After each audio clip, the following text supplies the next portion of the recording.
0.04 divided by 6.8 is going to give us a value of 0.001. So let's just round that. Let's just call that 0.0. Okay.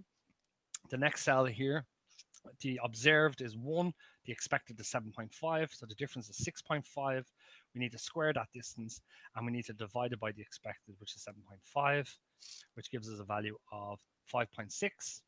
Okay, and then what we have is we have operatives that drive BMWs.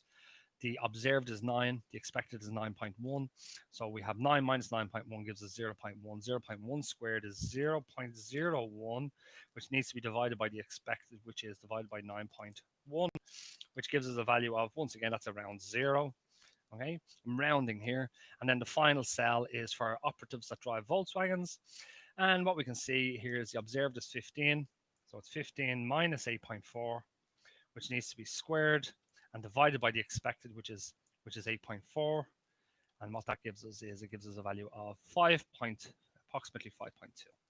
So the chi-squared value is basically the sum of all of these individual things. So our chi-squared value, which is it's a distance, the distance between the observed frequencies and the expected frequencies, all relative to the expected frequencies.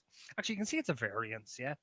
It's a sum of squares, so square distances, all relative, all averaged with respect to how many expected frequencies are within the expected frequency table. Okay. So what we need to do is we need to sum up this particular table. So we have 8.6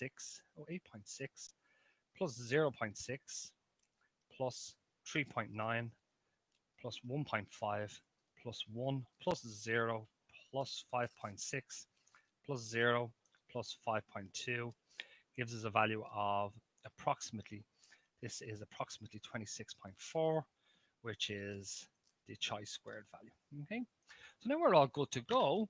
Now we're in a position now to calculate Cramer's V, which is a measure of the strength of association between our two variables, between job role and car sales. They're two nominal variables, but more importantly, they're multichotomous, meaning that they have more than 2 levels of measurements associated with them.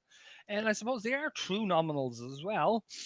So what we're going to do is we're going to calculate this Cramer's V. So now we have C, the correlation coefficient C is equal to this. Once again, it's the chi-squared divided by n plus the chi-squared, and it's the square root of that.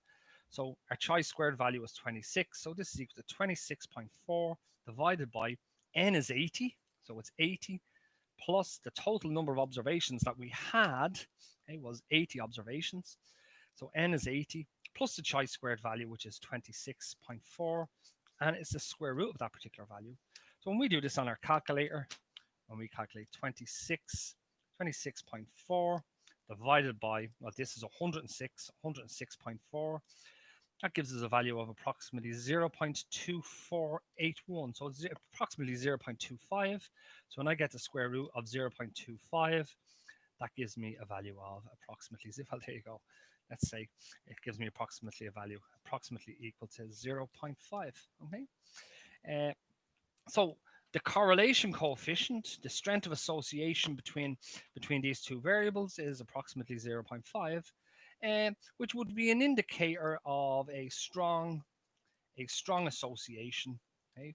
A strong association between both of those variables with respect to the type of car that you drive and the role that you undertake within your organization. Okay.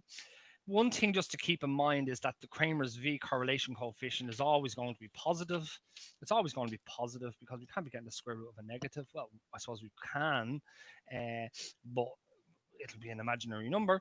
But in this particular instance here, this will always be a positive number because chi-squared is always going to be positive.